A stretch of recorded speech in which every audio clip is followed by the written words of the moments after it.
Amazon presents Jeff versus Taco Truck Salsa. Whether it's Verde, Roja, or the orange one. For Jeff, trying any salsa is like playing Russian roulette with a flamethrower. Luckily, Jeff saved with Amazon and stocked up on antacids, ginger tea, and milk. Habanero? More like habanero, yes. Save the everyday with Amazon.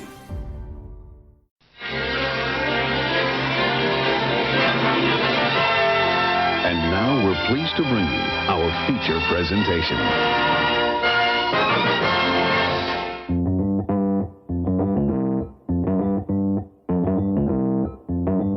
Live from Joe's mom's basement, it's the Stacking Benjamin Show.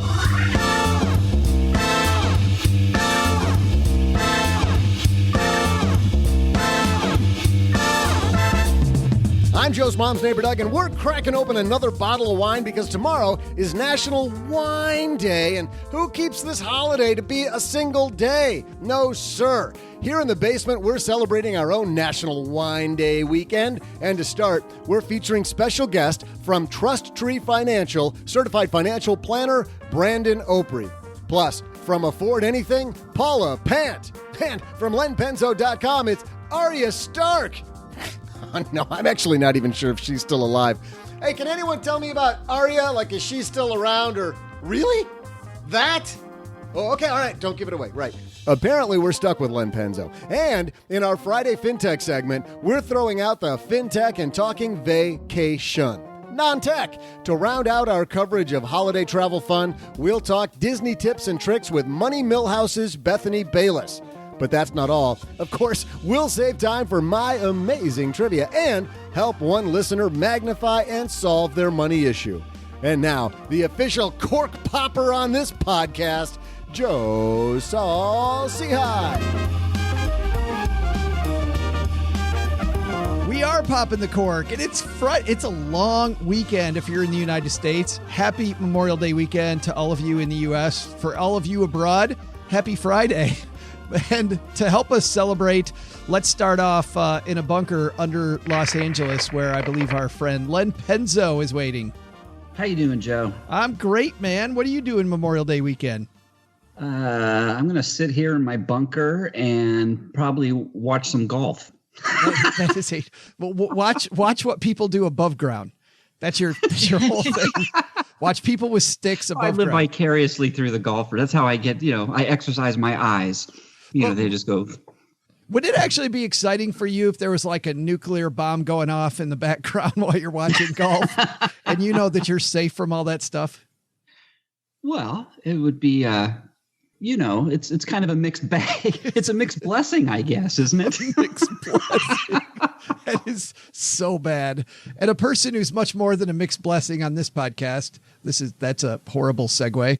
From Las Vegas, it's our friend Paula Pant. So I have a question. How is it wine day weekend? Isn't that self-contradictory?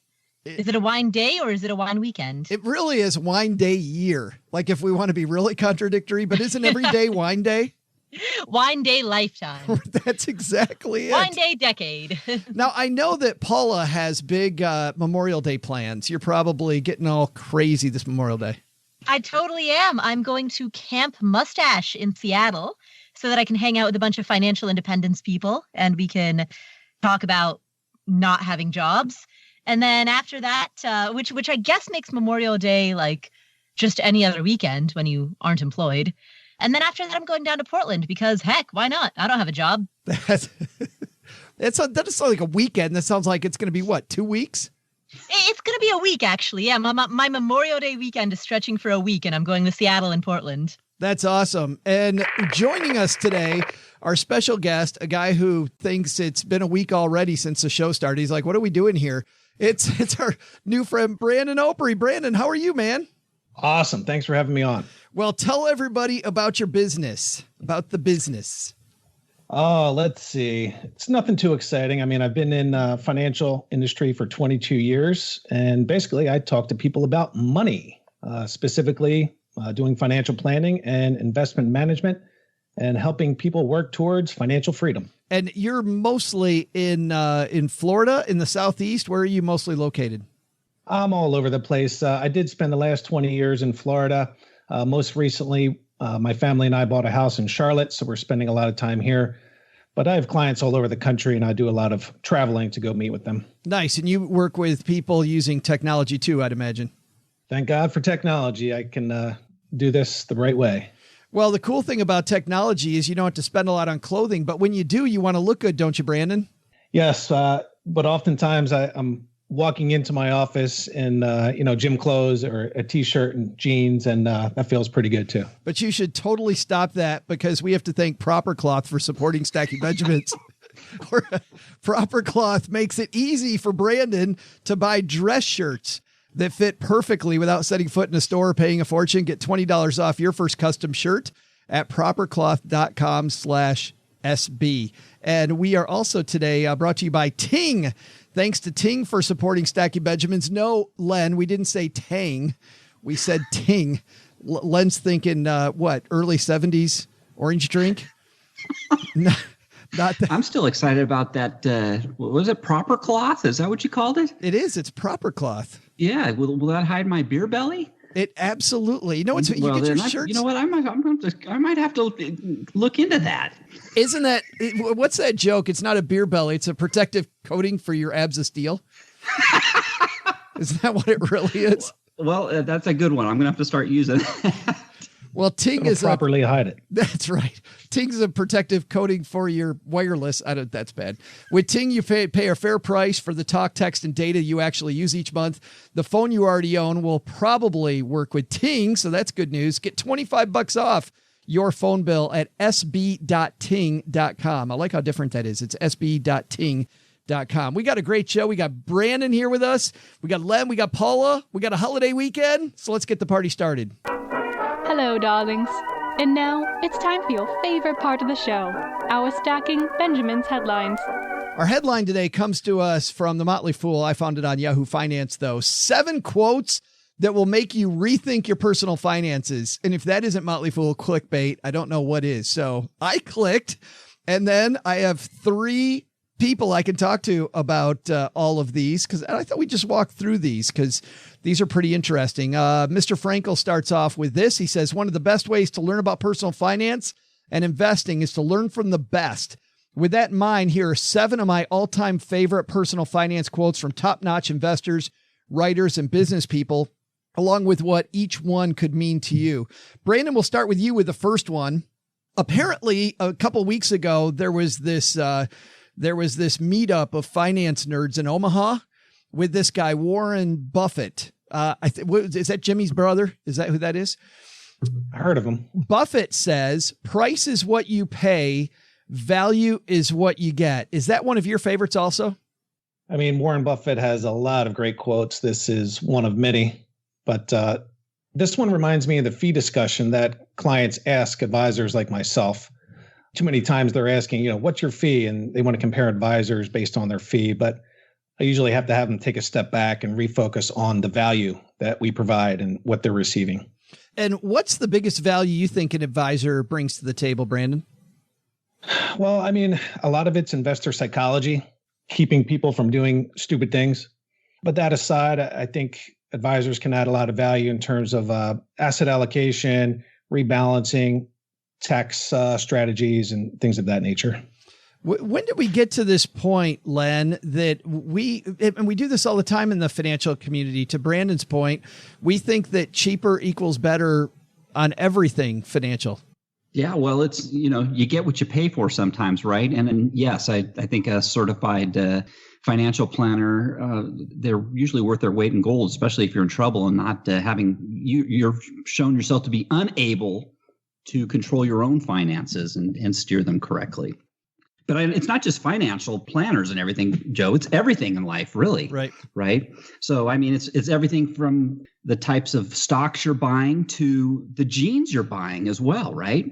You can go off and buy those designer jeans for $200 and they're going to, even if they last a year or 2 years, and you can go off and buy a regular hardy pair of good quality jeans that might last you longer and you have a chance to, you can actually beat them harder, and you can get those lasting just as long as you can get 4 pair for one. So, Len, do you go buy a pair of jeans and your wife tells you look fat in them? Well, that's why I'm hoping the proper cloth.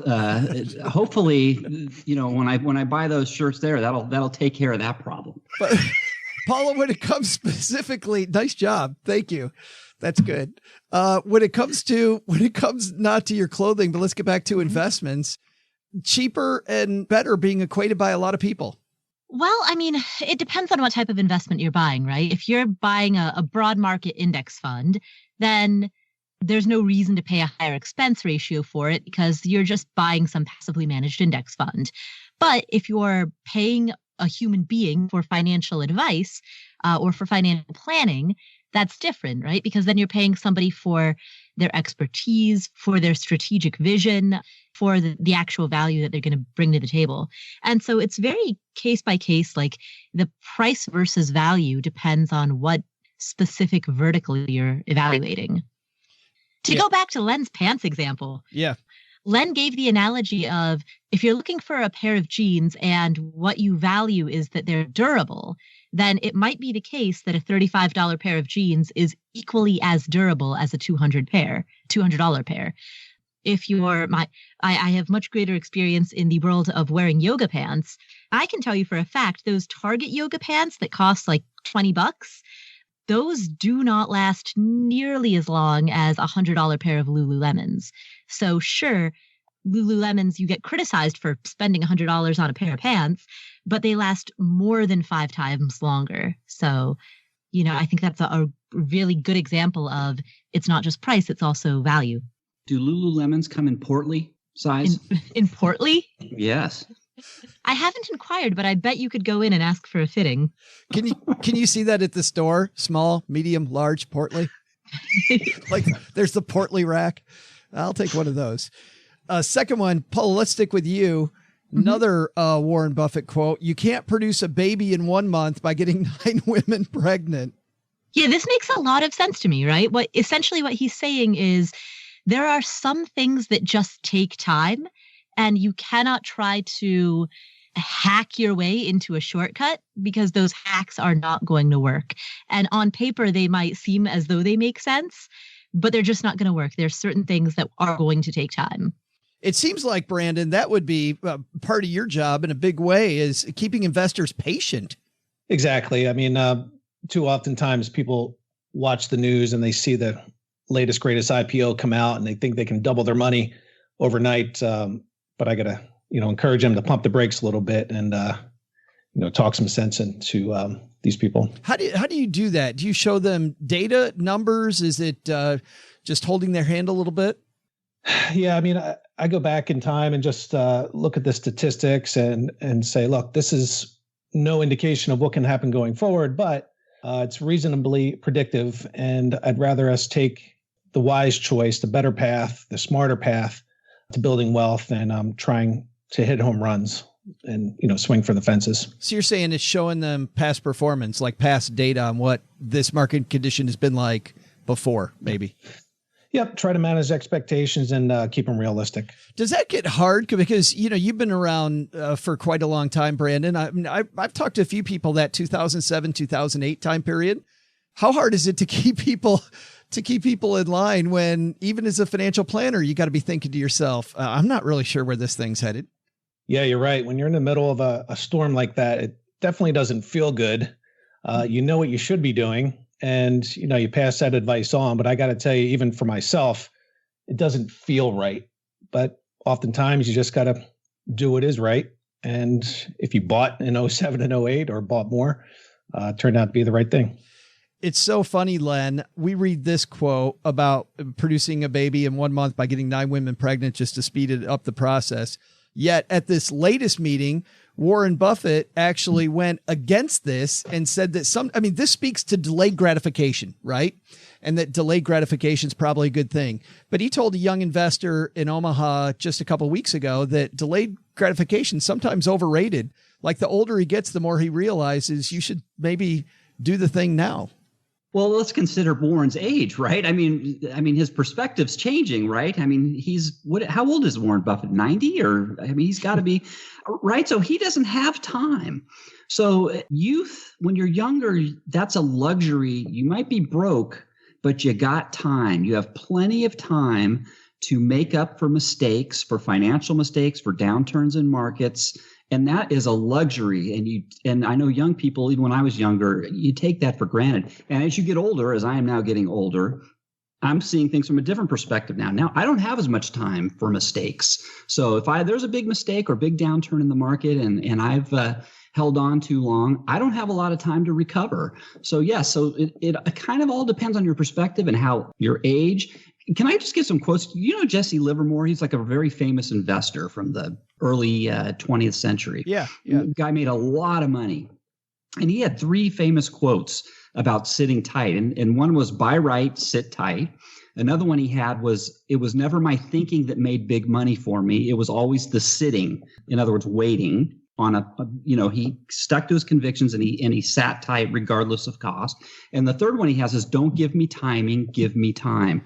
And your listener side, just look up Jesse Livermore. The guy was a brilliant investor way ahead of his time. I love those. Let's go on to number 3 on this list, though. And Brandon, I'm going to start with you because when I was a financial planner, this one drove me crazy. Another Buffett quote: predicting rain doesn't count. Building the ark does. I can't tell you how many times I would talk to an investor who's like, yeah, I was thinking about doing this thing. And you'd say, well, what have you actually done? Well, I haven't really done anything, Joe. Yeah, I mean, this quote specifically reminds me of what I tell my clients that are in Florida, because you get a lot of hurricanes there.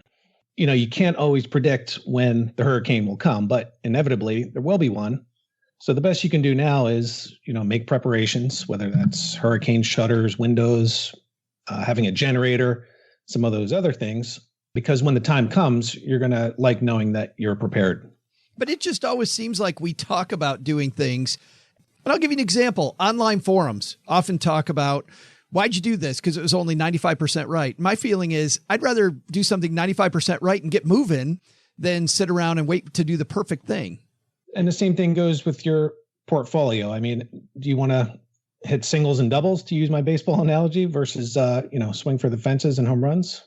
I tend to work better with people who will take the singles and doubles. Yeah, Paula, you're nodding your head. Yeah, baseball analogy. That totally resonates. It's a game with a bat and a ball and some players. Every single one of the Los Angeles Kings baseball games, Len, that Paula goes to, she really, really loves. Yeah. The next one, Peter Lynch, who ran a big fund called Magellan for Fidelity for a long time, says if you spend more than 13 minutes analyzing economic and market forecast, you've wasted 10 minutes. What do you think of that one, Len? Actually, I think it's really a good one. Don't put what he's basically saying is don't put a lot of faith into these predictions. I mean, take it with a grain of salt, but don't obsess over these predictions. So they're just predictions. Nobody can predict the future. And there's things that, one of the things I live by all the time is the markets can be irrational much longer than you can stay solvent. So don't try to rationalize anything. Just do your homework or listen to your advisor and carry on. Brandon, you get all kinds of data on market forecast all the time, I would bet. How much time do you spend reading those about where the market's headed tomorrow, next week, next year? Yeah, I mean, it's one thing for me to read through it, and I do. But when it comes to working with people, I try to differentiate, financial information versus financial noise. And a lot of the things we see on TV is really noise. So I think this Peter Lynch quote, he said you wasted 10 minutes. You can also say, you wasted 13 minutes, because a lot of times these talking heads on TV are inaccurate and sometimes very wrong. Well, and sometimes I think they have an axe to grind. Like, it's always shocking to me, and I say that with tongue firmly planted in cheek, when a growth fund manager says that the market's poised for super growth right now. Yeah, no, it's funny how that works, right? But my favorite example is a couple of years ago when, I don't know what article I was reading, 17 out of 17 professionals in the fixed income market predict higher interest rates by year end. And wouldn't you know that 17 out of 17 were wrong. Interest rates fell by the end of the year. And I thought that was just hilarious. Just awesome. Anyway. I want to, Paula, end on this one. We don't have time for all these, but we will link to them on our show notes page at stackingbenjamins.com. Tennessee Williams, the playwright. You can be young without money, but you can't be old without it. Yeah, which is exactly why saving for retirement is so important. Oftentimes people say, well, I love my job, I don't want to retire, or I never plan to retire. The thing is, don't think of it as saving for retirement in the golfing and taking a cruise to the Bahamas sense of the word. Think of it as saving for retirement as you are taking care of a version of you that is age 60 plus. Because if you're young and broke, that's in most cases not as big of a deal. You are more likely to be in good health. You are more likely to be able to live with roommates, just cut the corners that you need to be able to cut. If you are older and have more specialized needs and more medical needs and you're broke, that's really hard. So basically retirement savings in large part is just self-insurance against not being broke when you're old. Yeah, they say a big reason, Len, that people retire is not because they want to. It's for medical reasons. You work for a major company. You must have seen this. People leaving not because they want to, but because they really have to. I'll be honest. I can't think of one right now. I guess I can, but they were old, really old. I mean, they were 72, 73. So, I mean, they were well beyond retirement age. In my industry, most people leave. They leave prematurely because they get laid off. Well, you're seeing people leave because they don't want to as well. I do. Yeah. They're retiring. I might be one of those victims too pretty soon. Yeah, but not a planned leaving of the company though. Still the same thing. They're not leaving because they want to. That's true. Yeah. Actually, you know what? You're absolutely right. And so that's why I tend to be so darn conservative, maybe to a fault. My whole career, I've always been on edge about being laid off at any moment or what have you. So, and as you get older, again, to the quote, the older you get, the less time you have for mistakes and to recover. So it's boy, youth has a lot of advantages, folks. I know it's hard when you're just starting out and you're just you think you'll never get all that money, but let me tell you that time is such a wonderful thing. Hey, and guys, before we get to my last question here, which is going to be about your favorite quotes and quotes that you live by, I know a quote that isn't on this list, but is one that should be. A man should look as if he bought all his clothes with intelligence, put them on with care, and then forgotten all about them. That's Hardy Amies who said that. And it's so true, isn't it? Looking great without looking like you spent all day trying to look great. For a man, that's a great one. And I'll tell you a company that helps with that, because when your clothes fit well, everything in life seems to go well. You're going to ace the interview, the date, whatever else you're trying to do when you want to make a great impression. Proper Cloth makes it easy for men to buy dress shirts that fit perfectly without setting foot in a store paying a fortune. And while most bespoke shirts take months to ship, Proper Cloth delivers your custom clothes in less than 2 weeks. So head to propercloth.com/SB. You'll answer a few short questions then and easily get the perfect shirt for your body thanks to their custom size prediction technology. It was amazing, by the way. I did that. They sent my first shirt. I'm wearing it right now. It looks so comfortable. And people, when I talk to them, because I'm talking to people all day long, come into the basement, I can tell I always get this look like, oh, that's a nice shirt. But it also looks like this particular shirt I'm wearing right now looks like a very casual flannel, but it just fits. GQ sums up Proper Cloth properly. By the way, you could get a dress shirt and have it tailored, but why not buy one made to measure from the comfort of your couch? You'll get $20 off your first custom shirt at propercloth.com/SB. That's $20. How about that? That's good. Go to propercloth.com/SB for your $20 off. I think all of us have kind of a mantra or one of these quotes that we really like One that I like is from Sun Tzu, The Art of War, and that's the best battle's the one that's never fought. That applies and just is applied so often in my life. Paula, what's a quote that really works for you when it comes to your investing or professional life? Ooh, a little on the spot there. All right. Quote that resonates for professional life. If at first you don't succeed, try again. Like in this case? Yeah, exactly. Right. Len, how about you? What's one that works for you? I don't know if it works for me, but it just puts things in perspective for me. And I've already given you the quote. It's markets can stay irrational longer than you can stay solvent. So in other words, the moral of that story is, I know you might think you're correct. You say, okay, I know this is how things should be. I think the market's overvalued or what have you, but you got to follow the trend. The trend is your friend. There's another quote. And sometimes you can't get in this bubble and have this tunnel vision, or it's going to hurt you in the long run. So learn from me. I've made mistakes. I've made this mistake. Okay. And I'm trying to tell the young kids, don't get hung up on your convictions. You got to look at the trend. You got to look at, think the markets will be irrational for a long time. So there's a lot of things that you got to take into consideration. Yeah. Back to you, Paula, because we're going to give Brandon the last word here. Totally. Okay, I thought of another one. It's in a bull market, everybody thinks they're a genius. That's true. And I think that's especially relevant right now because we've been in a bull market for 10 years. So the vast majority of us who have been in this market for 10 years have seen some gains. Let that not be the source of hubris. I saw a blogger, actually a blogger / journalist who stopped doing her market tracking. She was trying to play this game where she beat the market by picking some of the best stocks, and she was losing.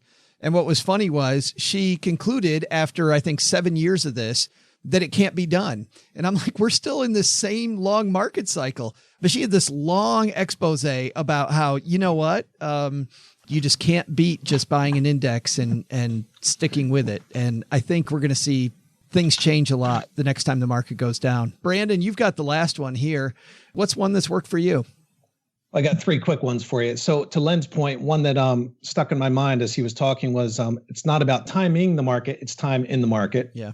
Very similar to one he said. And Paula said one which reminded me of one I like, something to the effect of smooth seas never made a skilled sailor.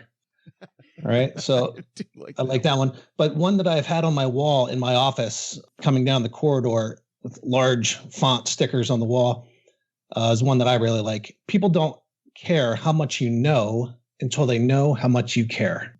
And that's what I, kind of live by, and I treat my friends and my family and my clients like. So anyway, that's one of my favorites.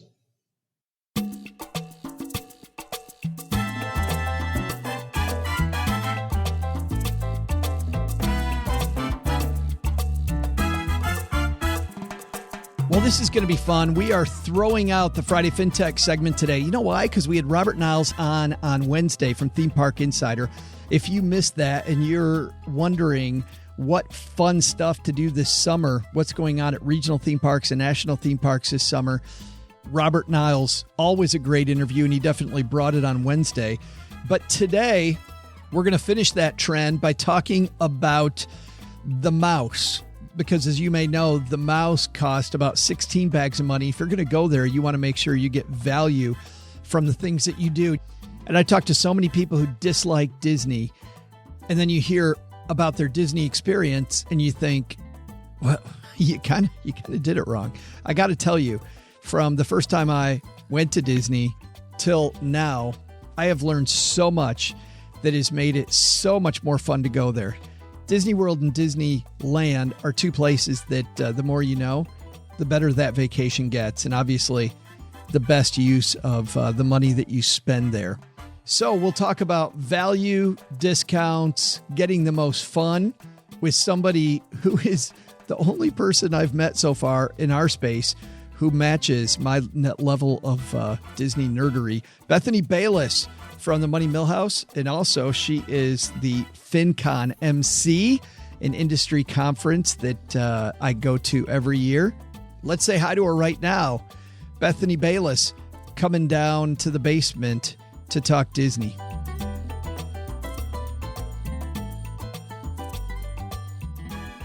Here is somebody who I think equals me when it comes to all things Disney World and Disneyland, and somebody who also, like me, when she sees these 15 things you don't know about Disney lists, like me, she also already knew them all. From the Money Millhouse podcast, the MC of FinCon, it's my good friend Bethany Bayless. Joe Salsihai, what an introduction. Thank you so much. Well, that I said you're as big a nerd about Disney as me? A Disney nerd, loud and proud. I totally am. And another thing that I look is, the hidden Mickeys? I know probably most of those too. I'm such a nerd when it comes to even those. We know all of the obvious ones. We even got the book and tried to find them using the Hidden Mickey book. Like we bought the damn book. And still had trouble finding them, like at the Wilderness Lodge. When they say that they're hidden in the fireplace, I can't find those. I've stayed at the Wilderness Lodge 4 times, can't find them. So if you want to know where to find Joe when going to Disney World, just go look at the fireplace at Wilderness Lodge and you will find him. That's right. So let's start this off because we don't have a ton of time. Let's start off by talking about tickets. Robert, Niles, and I on Wednesday talked about, you know what, if you're looking for discounts on tickets, pretty darn hard to find discounted tickets to Disneyland or Disney World. Do you got anything? Oh, I got something. I got 2 big tips for everyone. The very first one is unfortunately not for everyone. However, I do think that it's one of the best kept secrets and the best deals of Disneyland and Disney World, which is if you are in the military, if you have a military ID, or if you have friends with someone in the military, they offer special military park hopper deals at both Disneyland and Disney World, and they are by far the best deal in the entire park. Wait a minute. So that last part, I get being a member of the military, I get being a family member. You said also friends of somebody in the military. That is correct. So if you have a friend with a military discount and they are going to Disneyland with you, then they can get you a ticket also. Oh, so OG is a Marine. Yes. But then I got to take OG. That's correct. So the best practices, I would say, so what happens is you have to buy the ticket together. And then as you enter the park, he has to show the ID. So the idea is that you are going with a military friend or family member. It's not something that you call up somebody who was once in the military and say, hey, you want to drive 2 hours to meet me and give me your military discount? Maybe not the best approach. And maybe not why they created the system in the first place. Exactly. So let's honor the reason why they created the system, which is for military members and their families to be able to take part at much, much cheaper rates. Let's talk about things you need to do planning your trip, because the thing that frustrates me when I see families spend the huge amount of money it costs to go to Disney World or Disneyland, I see these people in the park and they're miserable. And I'll give you an example. I was on the car ride in Tomorrowland. Is it the Tomorrowland Speedway? The Autotopia? It's Autotopia. called Autotopia in Disneyland. Yes. It might be that one. Yeah. And they have, at Disney World, they have a Fast Pass. The Fast Pass system at Disney World is free. We'll talk about Disneyland, I'm sure, in a little bit. Yes. Because that's a little bit different system. But at Disney World, it's free. I was at the start of the line, and I'm walking through the Fast Pass line, and I'm almost to the front, and this guy grabs my arm as he's standing in this super long line and goes, excuse me, how much did you pay for this Fast Pass thing? And it's like 4:00 in the afternoon. And I said, nothing, it's free. And his wife hits him on the arm and goes, I told you it was free. I told you. I love this. Number one, I think that leads into a really great tip. Do your research ahead of time. Yeah. So know about the Fast Pass, and it is very different for Disney World as opposed to Disneyland. The thing is, with the Disney World, it's totally free. But if you are staying on park, if you are staying on the resort, it is 60 days in advance for Disney World that you can make your reservations. And I'm telling you, I'm on the West Coast, not the East Coast. I'm on the West Coast. I woke up 60 days ahead of time at 3:30 in the morning so that I could have a game plan at 4 a.m.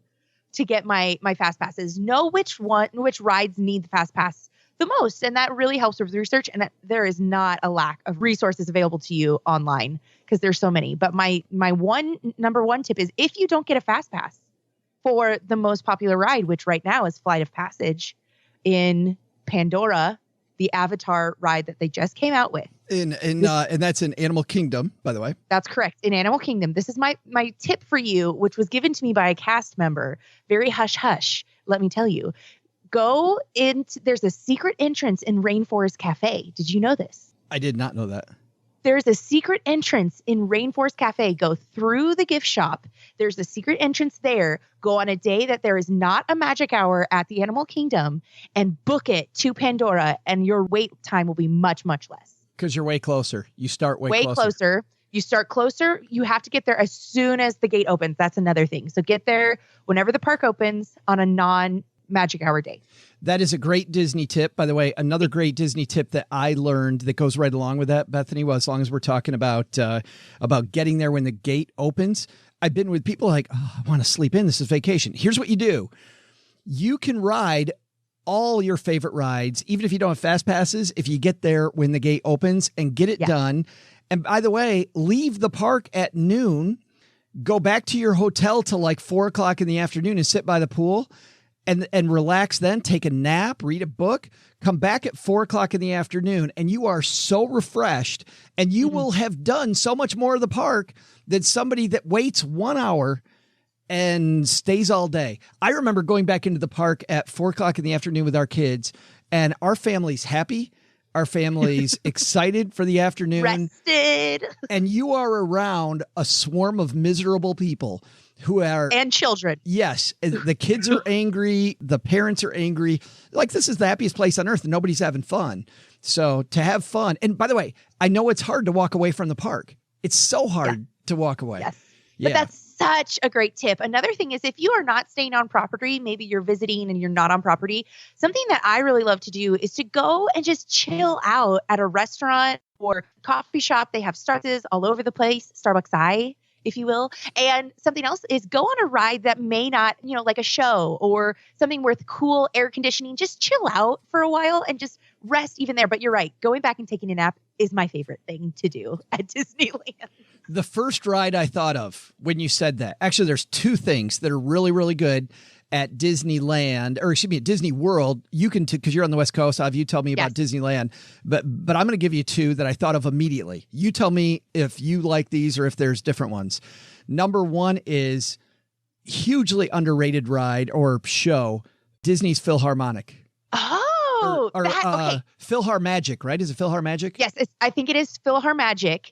And I would totally agree. I did not go the very first time I went to Disney World, but I did go the second time. So enjoyable. So incredibly enjoyable. Absolutely. But they do not have it at Disneyland. There are rumors that they are bringing it to Disneyland. So it will grace us. Which is surprising because every time I've gone to Disney World, that theater is empty. Like nobody goes in that ride. At Disney World? At Disney World. It's been practically empty every single time so I'm surprised they would bring it to another park. Also, just a really quick tip. You can fast pass PhilharMagic. And don't do it. I would suggest not doing that. Do not do it. Use it for Peter Pan. Oh, yes. Yes. Peter Pan, best ride. Best ride one of the best rides, of course. But then Disneyland, the one I was going to say, and tell me if you agree, but because at Disney World, you have it as well. One of my favorite things to go to is Turtle Talk with Crush. Oh, fantastic. So fun. So incredibly fun. Just watching the kids interact because it's real time. So they're talking to you, they're referencing you, and it's almost as fun. It's more magical than a Facebook Live, let me tell you. And just to tell, barely, but just to tell everybody what's going on is that there's a screen that looks like water. It's clearly animated. And the person in the room, the Disney worker in the room, introduces Crush. And Crush comes to the screen. It's like he's on the other side of the glass. And kids can ask Crush questions. And this animated character answers every question and tells you about the sea. It's different every time. Something really fun, if you don't believe me, which even if you do believe me, this is fun. Go to Turtle Talk with Crush. If there's not a huge line, go back and do it again immediately. Two totally different shows. Yes, absolutely. Another really good one is the Monsters, Inc. show, The Laugh Floor. The Laugh Floor. The Laugh Floor. We don't have that at Disneyland. We have a full-on Monsters, Inc. ride, but the Laugh Floor is hilarious, and they read your jokes, and then they highlight people in the audience. Another really great one just to chill out. During the show, they have these monsters, the twins it's a monster with two heads, but they're Siamese twins, right? So they're attached. Yes, they're linked together. Yes. They shone the spotlight on me and told me to dance, right? Yes. And so I didn't get out of my seat. I just started moving my hands and I went like this and they said, wow, that guy really gets down without getting up. It was. They're so quick. They're so fun. It was so good. But let's get back to it. Yes. Another one in Animal Kingdom, and this is packed and it's well worth it. I think the Lion King show. So good. I just did the Lion King show for the first time the last time I was at Disney World in April. Incredible. Absolutely incredible. Not what I was expecting whatsoever. Actually, this is a fun tip. There's a dining package that you can get at several of the restaurants in Animal Kingdom that will give you front row tickets to the Lion King show. And oftentimes those are a part of a Disney dining package. So if you've purchased the Disney dining package, you can go have dinner and a show, all a part of that. Let's talk about dining, because a lot of people to save money go cheap on food. Frankly, the Disney restaurants, different than any theme parks I've been to. I think Universal has one restaurant I like, maybe two. One of the ones in Harry Potter World I think is okay, but the Mythos restaurant I think is fantastic. But Disney is full of great restaurants. Yes, absolutely. We just go to Disney and eat. It's a really great thing. We're walking around so much because we just eat such delicious food at the resorts themselves, wherever you're staying. This is my suggestion if you want to go cheaper. Pick a meal once a day and go experience one meal. It could be breakfast, lunch, splurge on dinner, but something that I have found to work really well. If you go and let's say you have a large family of 5-6 people, that's a lot. That adds up, right? Over time, it really adds up. Sure. If you aren't staying on a resort, if you're not staying on the resort itself, consider getting something like a VRBO, an Airbnb, HomeAway. That's a really great way to get a house that has a kitchen in it. It's a lot cheaper than getting however many rooms you need to get on a resort or even a villa or something like that. So first you're saving on rooms. Then you have a kitchen where you can make a meal or go back in the afternoon, make sandwiches, get things. And it really, really, really cuts back. But allow yourself to have one meal a day in the park. Another option that maybe may or may not work for your budget, or it could be something that you want to save for, is the dining plan. And so there's a lot of information out there. There's 3 different dining plans. One is quick service. One is deluxe, which is a mixture of quick service and tableside. And one is all tableside, signature restaurants, the whole deal.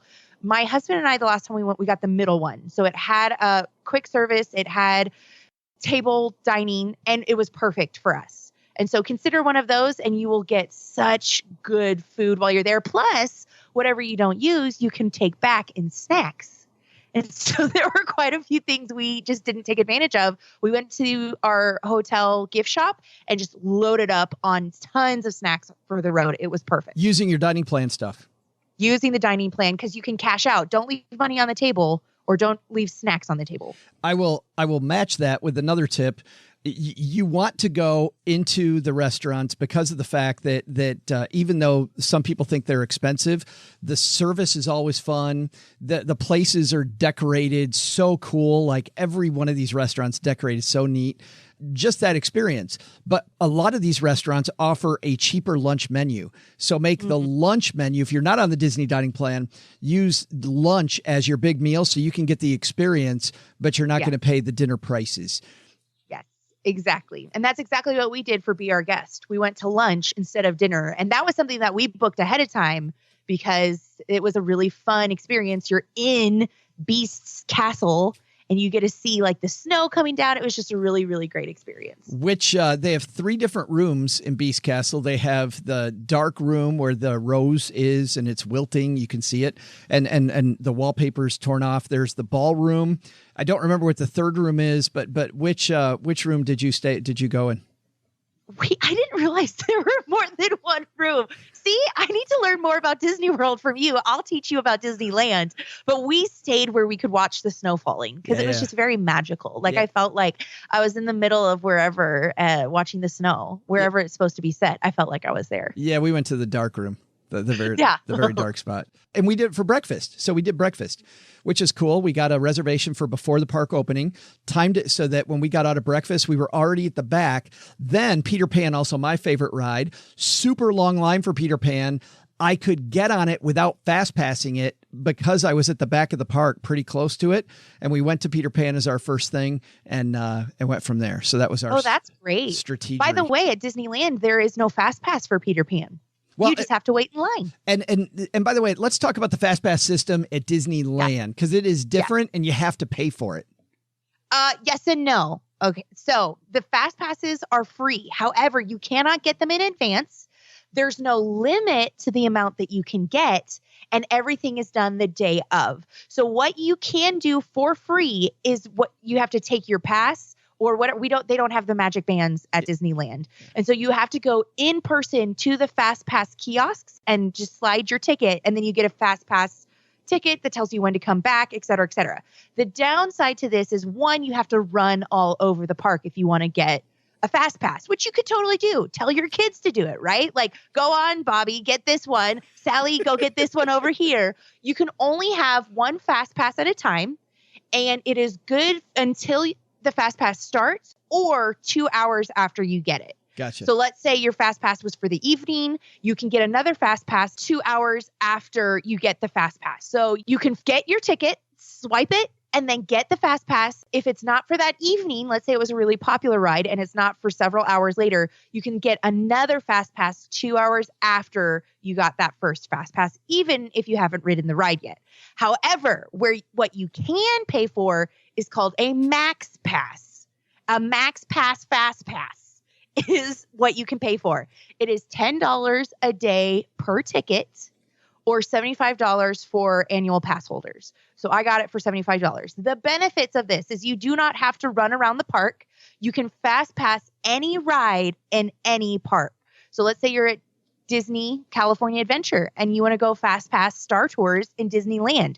You don't have to run across the entire parks, multiple, to get your fast pass. You can do it from your phone, from the mobile app.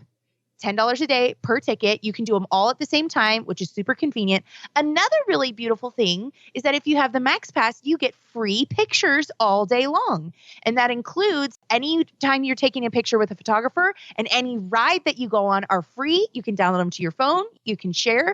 So even that, I think, is worth the Max Pass pay of $10. But it does start to add up if you have a large family, if you're going multiple days, et cetera, et cetera. Yeah, there's Disney people around the park that take pictures, and we just walked right up to them and said, hey, yeah, between the pictures, the being able to do it right now, $10 for us, there were 4 of us, really was worth the money. Those are some great tips, aren't they? Well, guess what? Bethany and I continue talking for a long time about Disney. So if you're interested in even more Disney discussion, hang out after the credits, wait about 10 seconds, and we will pick this up as part of something that we never do, which is a discussion after the credits. So hang out more for that. All right, we'll get back to the main show right now. Trivia? Who wants to do that? I don't know. What? Oh, it's W-I-N-E. There's no H in there? It's just W-I-N, like the kind you drink? Okay. Hey there, trivia fans. I'm Joe's mom's neighbor, Doug, and apparently I was celebrating the wrong holiday. I thought it was National Wine Day. Did you hear the H in there? The Wine Day. It's kind of like wheat thins. Anyway, I'll celebrate that tomorrow, but apparently we're pre-partying the alternate version of this game, the one involving grapes, and you get a little buzzed. While Joe and OG are great at moaning and whining, let's jump into the other version. Here's your trivia question. In 2018, how many billions of dollars did Americans spend on wine? We'll all tip a glass to the answer in just a moment.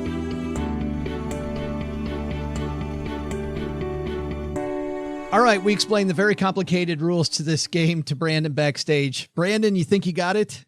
I've been preparing for this moment for a long time. For at least 30 seconds. The score for everybody at home. We've been playing this since the beginning of the year. We're playing all year long. Brandon's playing on behalf of OG, sitting in the OG seat, which means he's in first place. Recently, Len moved into a tie for first place with 6, has had a nice surge lately. And Paula is hoping to start her surge this very day because Paula's sitting at 3. So Paula, you get to decide, are you going to take this question first, in the middle, or last? I will answer last, Joe. That is so strange. Amazing. And Len, where are you going to fall on this? Middle or first? I'm going to go middle. Middle, which means, Brandon, congratulations. You get to start things off. How many billions of dollars do you think people spend on wine? Is that globally or just here in the States? That is Americans spend on wine. So I'm guessing Americans in America. I'm hoping. I don't know if it's like my recent trip to France. That might make the number go up by a lot. But how much do Americans spend?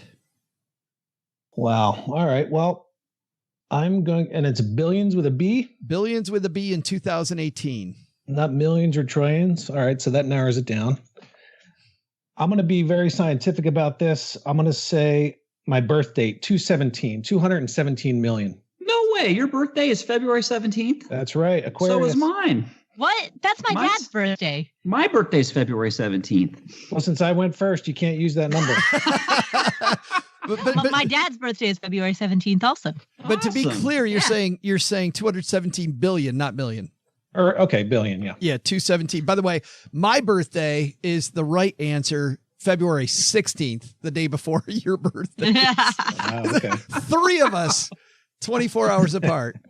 Yes. That's amazing. And Paula's dad there too. Yeah. Yeah. So that means, Len, 217 billion is Brandon's number. Should I say 217 billion and 1? Oh, man.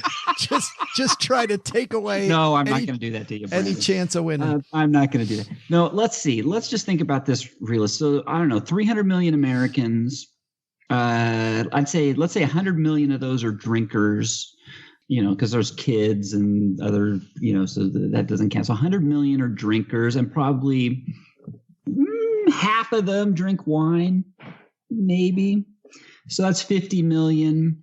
And let's say you have, I don't know what a bottle of wine is. I really don't, because I'm not a wine drinker. Let's say $10 a bottle. So that's 50 million times 10. That's 500 million. Uh-oh. That doesn't even get me to a billion. Houston. Oh my gosh. But they're not going to drink just one bottle of wine a year. That's not one bottle. So let's say they drink half a billion, and let's say they drink, I don't know, a bottle a week. So 2.5 billion. 2.5 billion.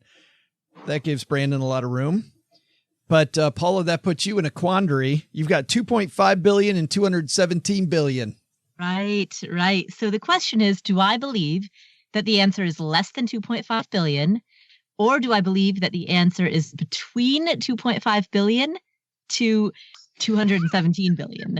You wouldn't dare, would you, Paula? Len, I'd like to take this moment to tell you about how much I've appreciated our friendship over the years. Yeah, I heard that's past tense. And I continue to appreciate it, even though you may not feel the same.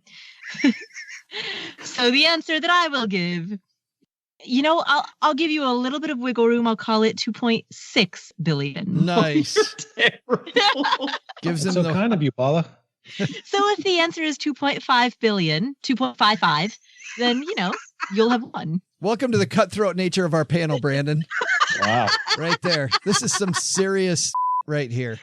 I have to say, for context, that last week I could have won if I had just put my answer at $1, but I didn't, and I learned a lesson. Hey, Paula, if the answer is 2.5 billion, if it's between 2.5 billion and 2.6 billion, you have to come to my house and cook me dinner. And I will bring a bottle of wine. Well, now we got our first show ever with side bets. I like the side betting going on here. As any self-respecting podcast would do, we're going to make you wait for the answer, so we'll have it here in just a minute. Well, I talked about this on Wednesday. 2 days later, still like it exactly as much. Thanks to Ting for supporting Stacky Benjamins. I already know because I sit here looking at my phone usage and how I use almost all of it from here in the basement where we have Wi-Fi, that my phone bills are about to go through the floor. And you know why? It's all because I switched to Ting. And whenever you talk to somebody about switching devices, you think it's going to be hard.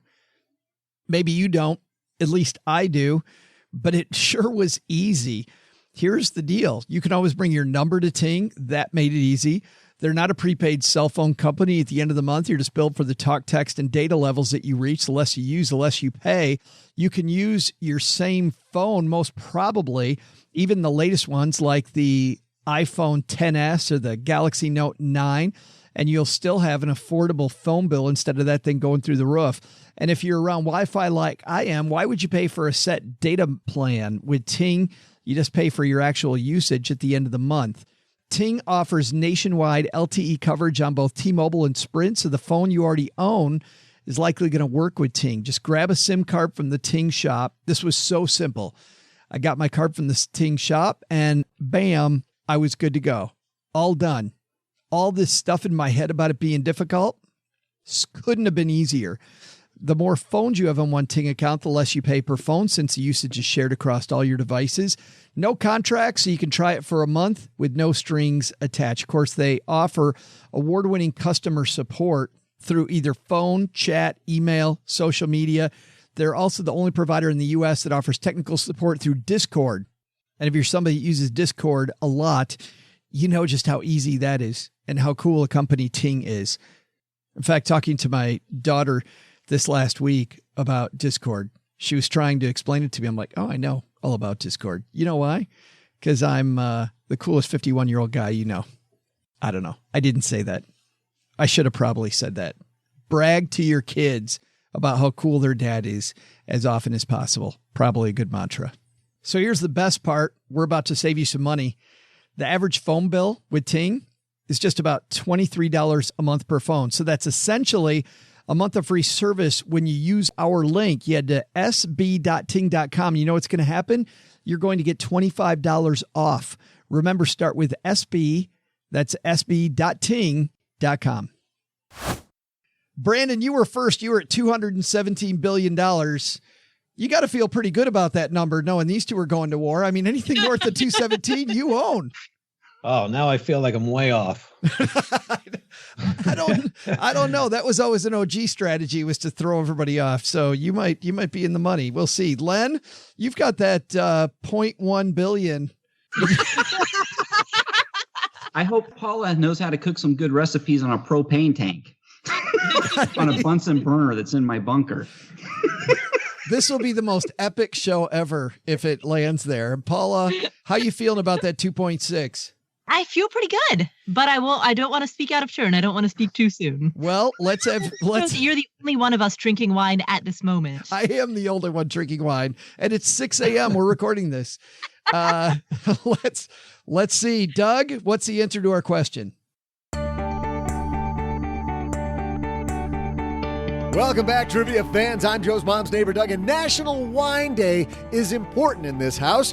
Joe's mom cooks with wine nearly every meal. Sometimes she even puts it in the food, though. Oh, okay.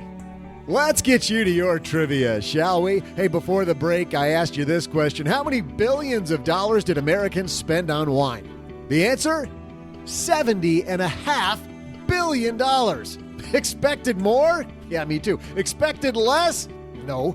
I've seen a soccer mom put that much in her cart in boxed wine on a Tuesday. Anyway, I think there's one thing we can all agree on. 70.5 billion dineros is a lot of sour grapes. Time to toast the winners. See ya! Woo! Yeah. Yeah! I'm still in last place, but I'm just slightly less in last place than before. Yeah, in the big scheme of things, Brandon, you weren't that much further off than the other two. You were just on the wrong side of that deal. I was on the wrong side. Sorry, OG. He will get over it, I'm sure. Paula, what are you going to do with all the winnings from this contest? clearly I'm going to buy a bottle of wine. Absolutely. Hey, let's take a second here and magnify somebody's money situation. Today's segment comes to us via Magnify Money. Head to stackingbenjamins.com/magnify money, Brandon. You know what you're going to find? Money. You will. And magnifying glasses. You'll find those financial products people use every day. They're nowhere near best in class. Over 92% of the products available online ranked against each other at Magnify Money. Head to stackingbenjamins.com/magnify money for more. Whether you're trying to pay less interest to the man, have a better savings account or a checking account with lower fees or no fee, head to stackingbenjamins.com/magnify money. Today's question comes to us from Anonymous. Say hi, Anonymous. Hi, Joe and OG. This is Amy. I really enjoy your show and I really wanted to get a free t-shirt. So I came up with this question for you guys. Here's a little bit of background. I am getting my master's degree in nursing to become a nurse practitioner. And currently my husband and I are maxing our retirement accounts. I am taking advantage of the tuition reimbursement program offered by the hospital I work. But in the end, I still have to pay about $15,000 in tuition for this program. So my question is it better for me to lower my 403B contribution just to the match, which would be about 3%, and pay for the master's out of pocket? Or should I get a loan and pay off within the first year as a nurse practitioner? All right, thanks. I'm very excited to hear the answer, and I'm a size extra small. Thanks. We have the only show where people say, thanks for the answer, and I'm an extra small. That's perfect. Well, I don't say I'm an extra small, Joe. And that's not me. You're in the you go for the proper cloth portly section, right? Absolutely. You got it. And I love it, by the way, how my thing says Anonymous and she outs herself as Amy 2 seconds in. So it's just an alternate spelling. That's right. We spell it the long way. Brandon, what do you think? Let's help Amy out.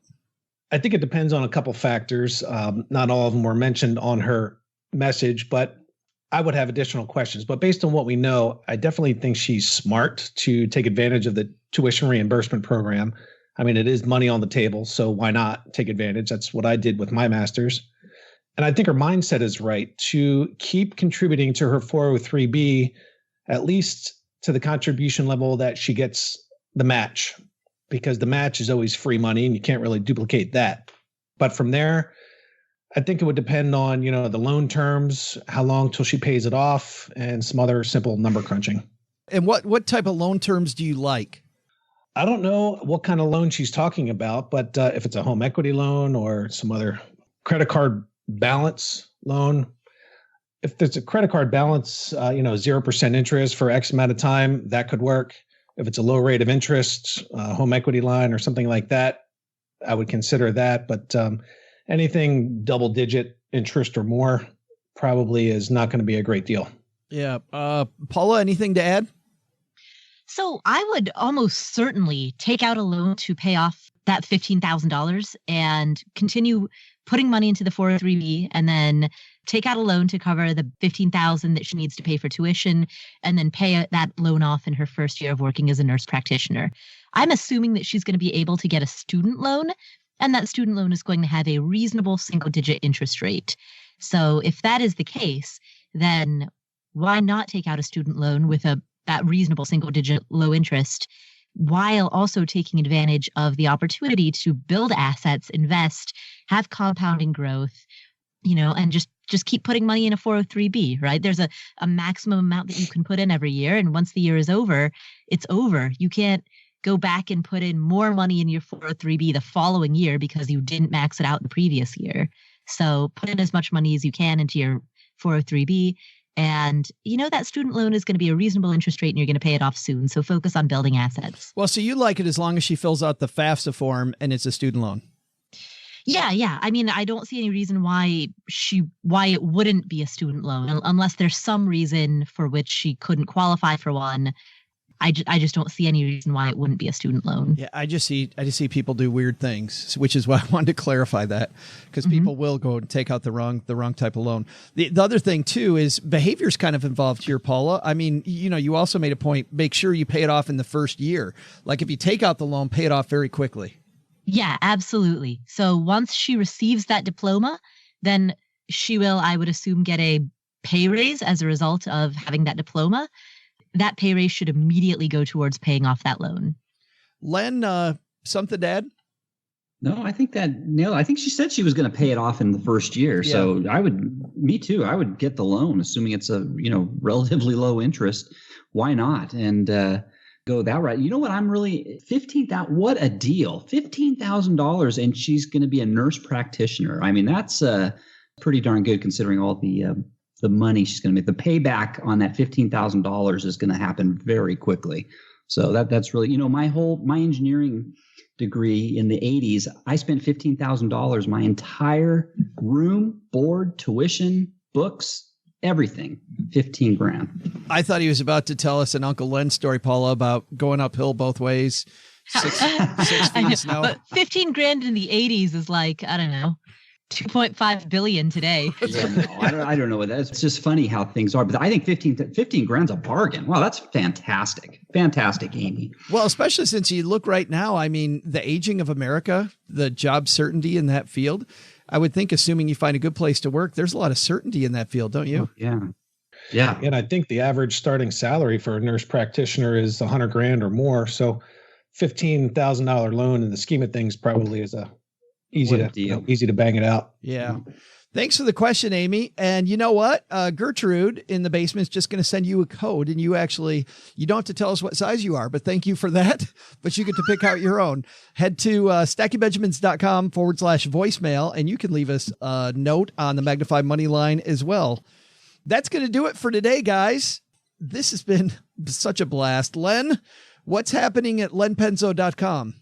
Well, hey, first off, I want to thank you, Joe, for letting me go first so I don't have to follow Paula and her great cavalcade of guests, presidents and ex-presidents and all the other stuff she brings on her shows. So thank you, because this is going to sound really stupid after what I tell you I'm doing. This is going to – hey, it's 18 fantastic facts about credit cards that you might not have known about. So stop on by. thepersistentitch.com. A.K.A. Len Penzo.com. Paula, which Nobel Prize winner do you have coming up on the show? So a few weeks ago, we had David Bach on the show. He is the guy who came up with the phrase "don't buy lattes," and he joined us to talk about the latte factor.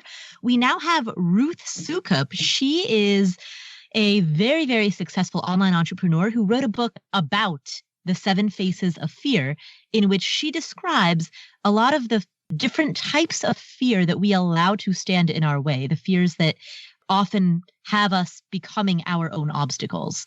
So both of those, plus an episode with you, Joe, all of that is available on the Afford Anything podcast. Just search for Afford Anything in your favorite podcast player. Is that the same Ruth who had a course about writing? Yes, this is Ruth Soukup from the Elite Blog Academy. Yeah, very good course on writing. I haven't taken it, but I've heard excellent things about it. Yeah, I very, very much liked it. I took that a while ago. That's been a while, but she definitely knows her stuff. That's cool. Brandon, thanks a ton for hanging out with us, man. Thanks for having me on. There's a lot of space down here in this basement, more than I thought. There is. Well, when OG's not around and lounging and taking up all that room, it's much better. Tell us what's going on at the practice and how people can find you. Oh, man. Well, you put me behind Paula, so my life sounds really boring compared to what she has going on. I usually spend the Monday of Memorial Day catching up in the office. Other than that, I'll be chasing my 3-year-old and 1-year-old around the parks and maybe do a little potty training. That's going to be my weekend. But in general, my website is TrustTree Financial. I'm active on all the social media channels, Facebook, Instagram, Pinterest. But going to TrustTree Financial is a good start. I love that name, by the way, TrustTree Financial. How did you come up with that? Well, I couldn't find a single word name in front of financial, so I determined that I needed to merge 2 words together. I racked my brain for, 3 or 4 days, and then I presented some of the choices to my wife, and she picked out TrustTree with the first words out of her mouth, and that was it. Had a nice ring, and I just ran with it. Well, but also based on the stuff that you said is on the walls of your office, I think it kind of goes along with your overall philosophy. Yeah, I wanted it to be, in this business, A lot of us are in the same neighborhoods. We're selling the same products, working for similar companies. So at the end of the day, it does come down to trust. So that word means a lot to me and to my clients. And the fact of tree and growth and thriving and, nurturing a tree, I just thought TrustTree was a nice new word that I created, or my wife created. And the persistent itch was already taken. So yeah, I couldn't use that one. Right. Yeah. My financial planner's over at the persistent itch.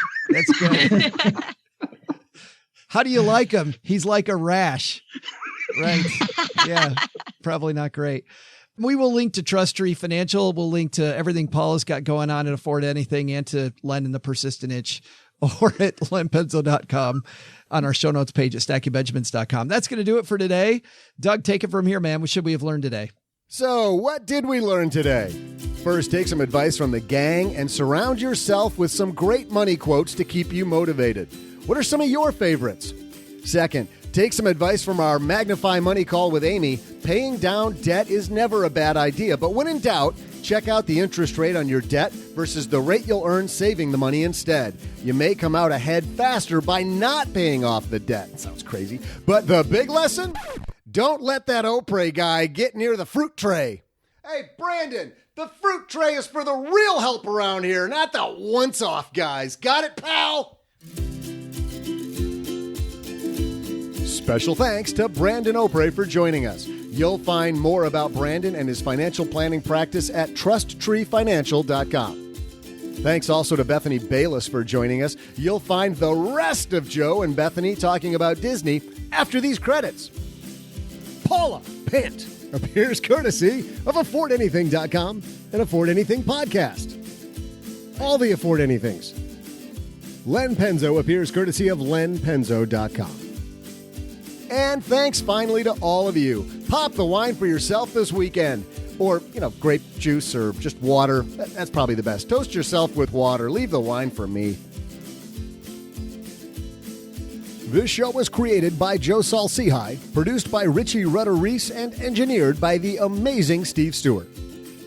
Online, visit us on Twitter at @SBenjaminsCast or on our Facebook page.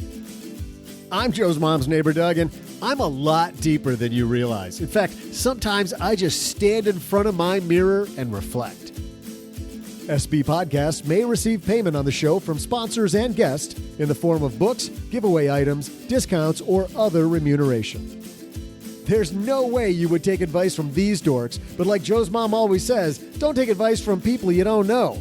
This show is for entertainment purposes only, and before making any financial moves, consult with a real financial advisor.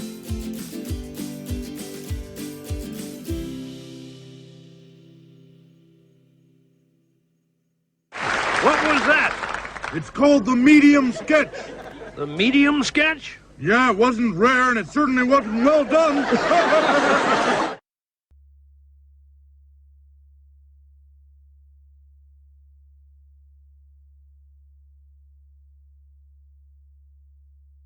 If you've been skipping all over the show, you might have missed this. Bethany Bayless and I earlier were talking about Disney. That discussion got so long and was so interesting, I decided not to cut it, but instead decided to put it for people at the end of the show that really want more, because obviously Bethany and I had far more in the way of tips than I thought. So here's the rest of my discussion with Bethany Bayless about Disneyland and Disney World tips. So the things you have to do ahead of time, you should get a restaurant or you should Fast Pass. Let's talk about that. Do your Fast Pass homework at Disney World. You can't do it like you said at Disneyland at a time. Exactly. You should also do your restaurant reservations at a time because of the fact that most of these restaurants, you can't just walk up. So many people know you can book in advance that they don't even really accept walk-ups or you're going to wait forever.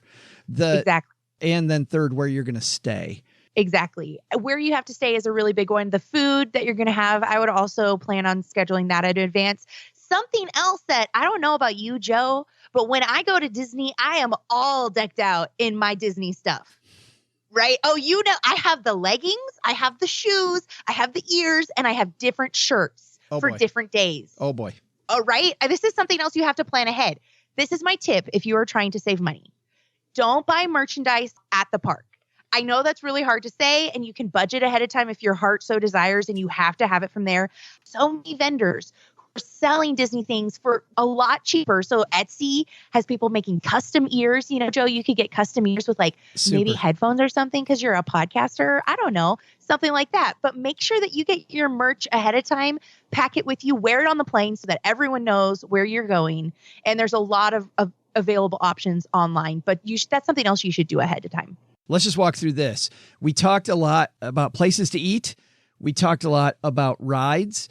Let's just, in each park, both sides of the United States, let's talk about your favorite ride and your favorite restaurant in each one, just one. And by the way, some people are listening to this and they're thinking, man, this sounds like a lot of work.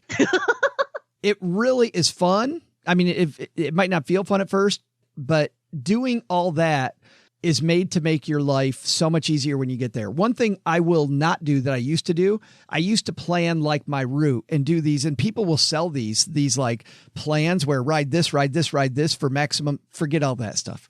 Just go and have a good time. You have to know what you want to ride first though, which rides are going to be most popular, and get to those when the park opens so you can get 3 of them before most people are in the park. But besides that, I wouldn't stress it too much. But let's start off with Disneyland, must ride at Disneyland, and favorite restaurant at Disneyland. All right. This is good. My favorite ride of all time is Peter Pan.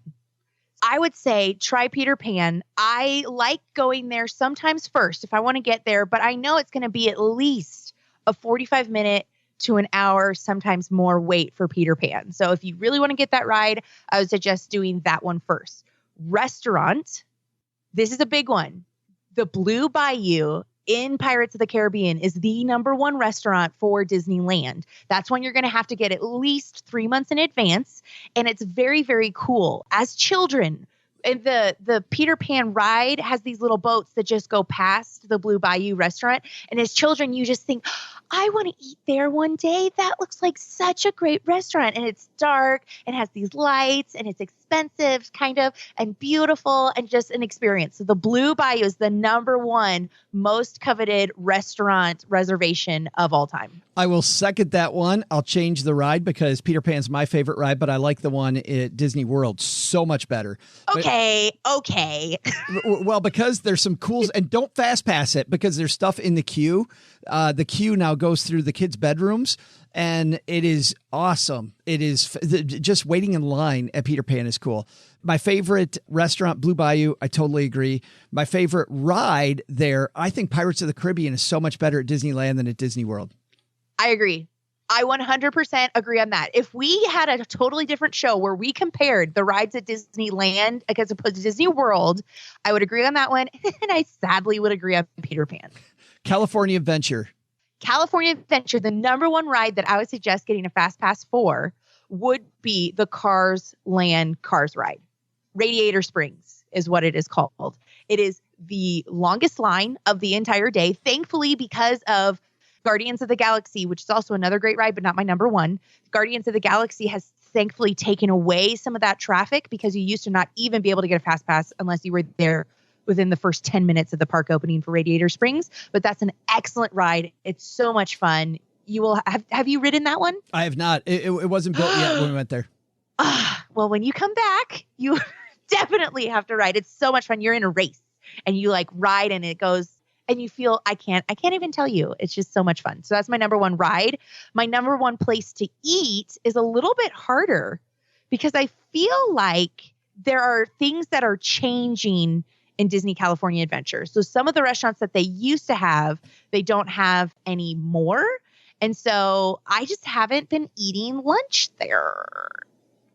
I'm sorry, Joe. Did I fail you? No, that's fine because you've got a lot of restaurants out on the walkway right outside of the park. You could just exit the park and you are in downtown Disney. So you've got plenty of choices out there. The other great thing about Disney California Adventure is oftentimes they'll have little shacks of food that you can try. So something to do, especially during the food and wine or holidays or anything like that, they oftentimes will have just samples of different kinds of food from different places that you can go and just eat your way through Disney California Adventure. So maybe that's another reason why I can't pick just one restaurant, because I just love going and trying different things at these different little food shacks. Neither one of these are things that I've done, but they're the ones that I'm most excited about. Number one, I super like I have heard great things about the nighttime show at California Adventure. It's so good. It's so good. With the fountains where they make it. Yes. They do everything with fountains. It's similar to, what was the one? The one at Animal Kingdom where they kind of project things on the water. It's kind of similar. Like you get some sort of feels, but it's much more magnificent in my opinion. Like I just feel like it's bigger and it's different. It has a different feel. And it's called World of Color. Yes. I've always wanted to try Wine Country Trattoria. It looks neat from the outside. I'm not sure if it's good or bad, but it's one I've always wanted to go to. Let's go to the Florida parks. Let's start with the Animal Kingdom. Tiffin's. I haven't been there yet. It is the best, hands down, my favorite of all time. Is that exaggerating? I don't know. It's amazing. Lou Mangello. It is Lou Mangello from WDW. Yes, Lou Mangello, a friend of mine. I love his podcast, WDW. Tiffin's, he talks about all the time. I could not get in because we didn't do it ahead of time. I really like Yak and Yeti. I think Yak and Yeti is just pretty fun. I have never been to Yak and Yeti. Yeah, good stuff. And the ride, Flight of Passage, just hands down, just the best ride of all rides. Of all rides. Do we even have to go to the other parks? Because I feel like those are my number one for the whole park. There is no better one. But let's go to Epcot. And I got to tell you, if you haven't eaten at one of the signature restaurants at Epcot, you are There are so many at Epcot that are phenomenal, just phenomenal restaurants. Your favorite restaurant right at Epcot? I have to look it up, Joe. It's what's the one it's in Mexico. It's like Mi Casa. Yeah, the one the one in the Mexican pavilion. You go inside. It looks like you're outside, so it looks like you're sitting underneath a stars, and there's a volcano in the distance, and the river ride is going by. It's called San Angel Inn. Yes. So the San Angel Inn is the one. They have compared that to the Blue Bayou because there's a little boat that goes by. It makes you feel like it's nighttime. It makes you just have this atmosphere that I thought was just so fun. And I really, really enjoyed it. Yeah, I think that one's fantastic as well. I'm going to go with the Rose and Crown Pub in England. I think that's a really fun restaurant. I also like, I've been to Benihana. It's kind of like Benihana, but the restaurant in Japan that's like that is also, no, I'm taking back both of those. I like the pizza restaurant in Italy, the one right at the back, not the big expensive restaurant, but the kind of fresh pizza one in the Italy pavilion. Okay, I feel like this is not fair because Epcot is the land of eating. It is. It totally is. There, because that was another really great one. Is the one in France? Is that little? I totally agree. The bread, the French onion soup. And the beautiful thing is that the people who serve you are from these countries, and so I feel like I'm getting that extra culture, that cultural experience of being in these places while still being in America. Another shout out is to the Werther's Original Caramel Shop. Delicious. In Germany. It is the best caramel. I splurged and got like 10 snacks from there, like caramel bars and pecan bars and caramel popcorn. It's so good. Via Napoli, by the way, is the name of the restaurant. Via Napoli is the one that I like, the pizza place. I'm going to have to go to that one next. Oh, it's so good. Best ride at Epcot? I really liked, is it Racetrack? Yeah, Test Track. Test Track, the one where you're in the car. That one was really fun, and it reminded me of Radiator Springs. Yeah, Test Track is really good. Not my favorite. I'll go with Soarin'. I think. Oh, Soarin's a classic. I think Soarin' around the world is, because now they have two different ones. I think it's still Soarin' over California. Nope.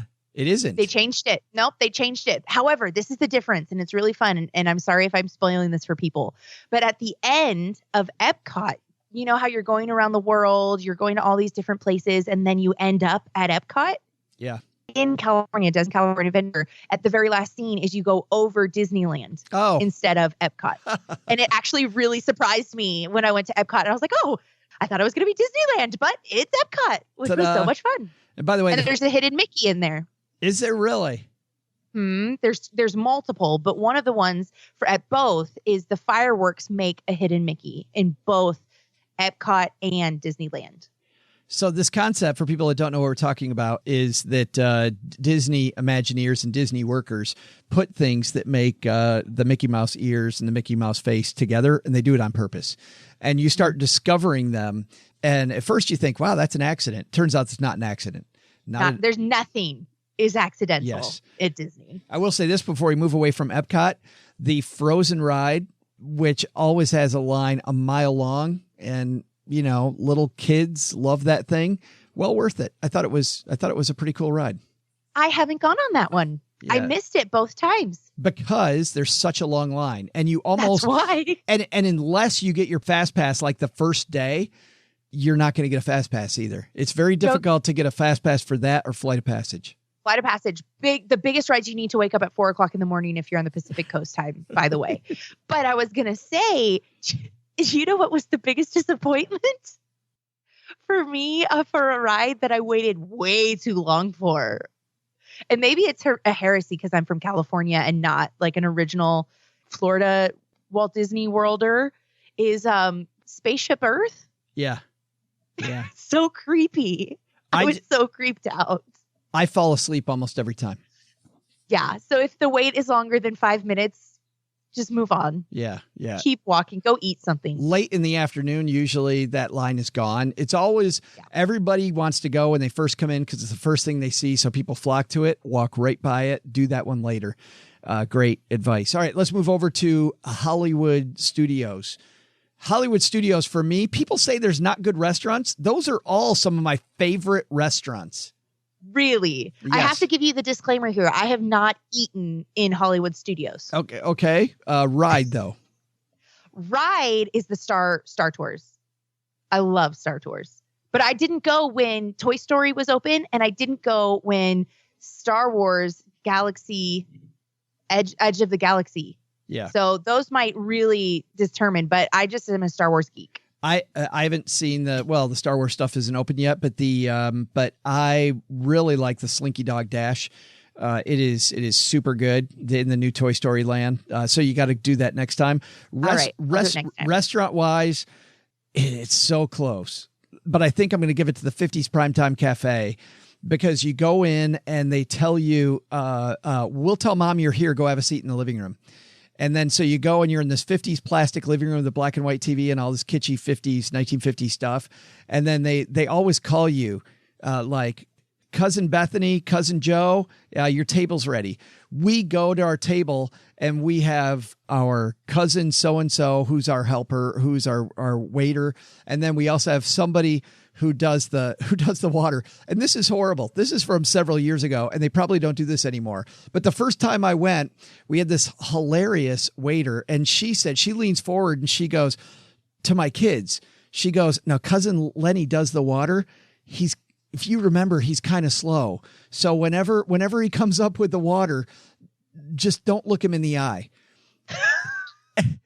And so Lenny would come up and our kids would start giggling, looking away. And Lenny would pretend like he didn't know. And he would go, what? And of course, as a dad, I didn't finish my plate. And so the woman went to take my plate away and said, are you finished? And I said, yeah. And immediately I went, oh no. Because she said, ladies and gentlemen, this dad here should be setting a better example for his kids. Take some of the peas. Because of course they have like, meatloaf and peas and all kinds of stuff, takes my peas and has everybody in our area make the choo-choo noise while she feeds me peas. And my kids ate it up. My kids thought it was great. Viewmaster, use a Viewmaster for your desserts. They're all on that. It's great. But I also like the Sci-Fi Diner.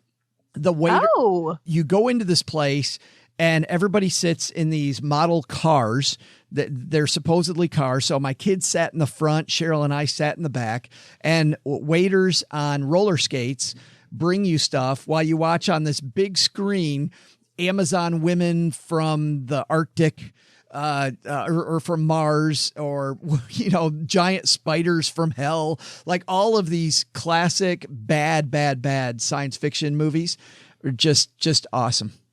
See, so you're making me reconsider Hollywood Studios, because we went there and we were just kind of like, all right, well, this is clearly the smallest park. It has the newest stuff, so it's the most crowded. So it has the most people for the least amount of space. And it's one of those ones that we kind of did in half a day. So I need to go back and I need to give it a better chance.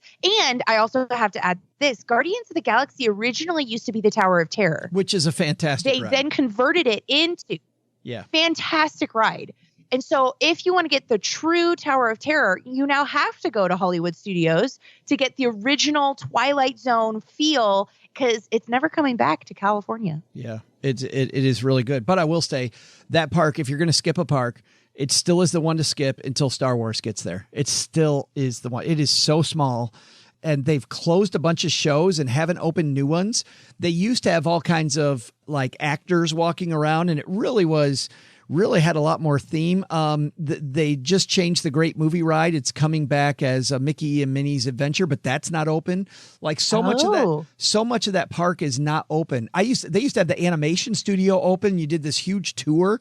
They had a backlight. That's all gone. Like that's so sad. Yeah, it is sad. That park is still not great. All right, last one. Save the best for last, which is the Magic Kingdom.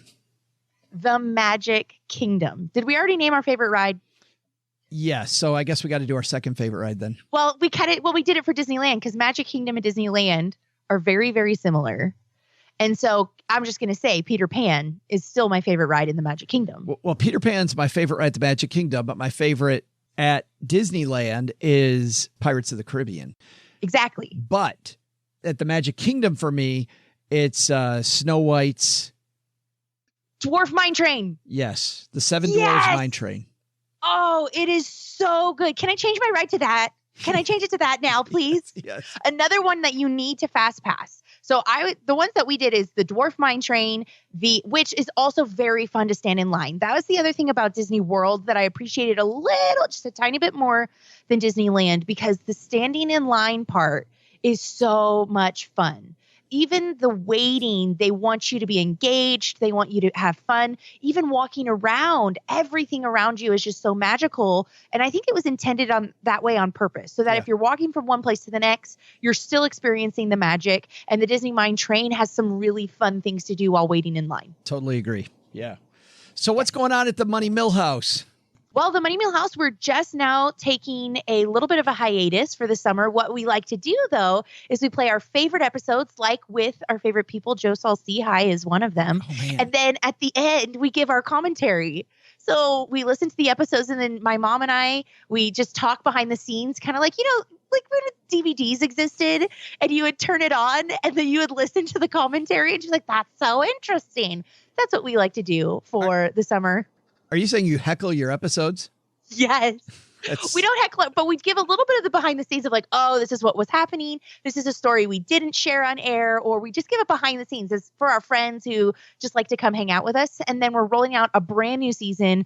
We're really excited for some of the things that we have planned, because every season we want to try something new and we always want to be getting better. So I'm really excited that our season's going to be coming out in the fall. But again, if you haven't listened to the Money Millhouse, go listen to our episodes going up right now, and then you'll really get a clear, unfiltered idea of what we're like at the Money Millhouse. It is so fun, and from Ellie K's Kitchen, always a good time.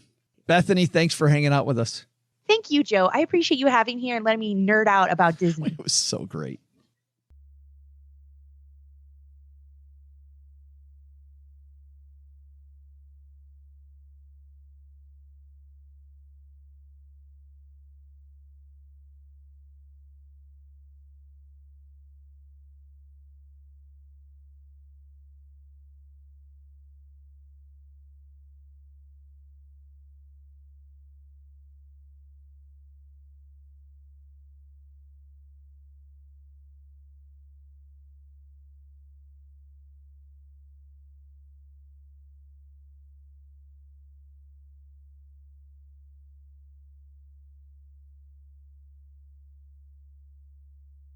Welcome to the after show. Brandon, this is the part of the show that we don't talk about. What happens in the after show stays in the after show. So just so you know the rules. And for everybody listening, we've had people talk about the after show before, and I don't know why you would break those rules. If you have to talk about it, you can mention dessert if you'd like, if you really have to, but let's try not to. And one thing, this Doug, he so eloquently explained, it's National Wine Day tomorrow. So I was wondering, it's Memorial Day weekend, and while a lot of Americans don't imbibe, some people do. And maybe, well, even if you don't drink alcohol, you probably have a go-to drink, right? And so if you're at a party, you're at a get-together, you know, Paula's at a NASCAR race, what, I'm sorry, that just sounds funny to me. Paula at a NASCAR race. I love, by the way, Paula, going to NASCAR races, and you need to go to one with me. Okay, let's do it. We will record an episode live from, well, it won't be live, but we'll pre-record an episode from a NASCAR race. Yeah, and as the cars go around the back stretch, we can talk, and then you won't hear anything, and then we'll talk again, and yeah. But let's start with you, Paula. You're at a get-together or a bar, a nightclub, or whatever. Got like a special drink of choice? I do, yeah. Actually, I've got two, depending on the context. One is any type of red wine, and the other is a Manhattan. Those are my two favorite drinks. So those are it's context dependent whether it's more of a wine type of event or a cocktail event, but I'll go for one of the two. Any strategy behind it? Like when you talk about kind of the context? Not really. I mean, so red wine is theoretically, quote unquote, healthy for you, which I think, you know, is true if you're drinking maybe one glass in moderation. But I certainly push it to the point where it's not, you know, like I'm sure no doctor would advise drinking 4 glasses of red wine on a Friday night. But hey, maybe it's slightly less bad, or at least I can fool myself into thinking that. I remember the first time I went over to a friend's house to have red wine. And, you know, there's that one glass thing, and red wine's now served in these like big gulp glasses, these just huge glasses. I'm like, yeah, 1 glass each, and we polish off a bottle. Exactly. Yeah. So, well, red wine is also, with white wines, you run the risk that depending on the wine, it might be sweet or it might be dry. Red wine, broadly speaking, you run less of a risk of just having an extremely sweet or sugary drink. Yeah, which is, well, I was going to ask you about the other one, though, the Manhattan. When did you learn to like Manhattans? You know, I've always been a whiskey bourbon type of a person. I grew up in Cincinnati, which is right across the river from Kentucky. So I think there was just a part of me that when I started drinking, I just gravitated towards bourbons and whiskeys. But eventually like a whiskey Coke needed to be fancied up a little bit. So Manhattan it was. One of my favorite things the last time I was in New York was to have a Manhattan, just for irony. That was purely, yeah. I felt the same way. I often eat the regional specialties wherever I go, like Whataburger in Texas. I thought you were saying Cincinnati. Pork rinds. Oh, I had a lot of pork rinds in Texas too, actually. And HEB queso. So good. Brandon, drink of choice this Memorial Day weekend. Well, for me, I think one of my go-tos is the gin and tonic. It just feels light and refreshing, and it's a perfect Memorial Day drink for me. But if your question was, you know, what type of part, it depends on the party. I mean, there were phases where I would go and have tequila shots and then just a bottle of water, you know, shot water. Sometimes I like a good bourbon, but oftentimes the events that I go to have beer and wine. So I opt for the wine and, you know, red for the health benefits. So pretty boring, but if I'm going to have one this weekend, it's going to be a G&T. It's going to be that. Start a summer. Kick off your summer with a G&T. Yes. But you don't do that at the holiday party, do you? No, and I'll tell you why. It's usually they have the well liquor. So there's a difference of course, well and the good stuff. So unless I know it's going to be a certain type, you know, I'll pass. See, he's good sitting in for OG, isn't he? Because OG's the same kind of liquor snob that Brandon is. You guys got that in common. That's awesome. No, I'll pass. Len, how about you? Drink of choice? Well, beer, of course, there's always beer is always a good go-to, but I tend to prefer like a Blue Moon in the winter and the fall. and I prefer a Mexican beer in the summer and the spring. But generally, as it gets hotter, I prefer a Cuba Libre when it comes to the mixed drinks. So that's a big.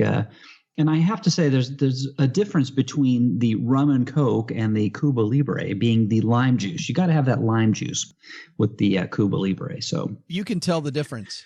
Oh yeah, I can tell. It makes a big difference. Yeah. When did you start drinking Cuba Libres? When did I? Probably 10 years ago, I guess. It used to be my before that, it was a martini. I was a martini guy. And that was with gin, not vodka. It seems like nowadays everybody wants a vodka martini. But it used to be martinis. But about 10 years ago, I went to it's just more refreshing. That lime juice and that rum, it's just, it's a great drink in the hot summer. Paul, I'm like you. The red wine is my drink of choice, except I will almost always choose a Cabernet Sauvignon. And when I realized why, it was kind of funny. It's because it was because of my financial planning training.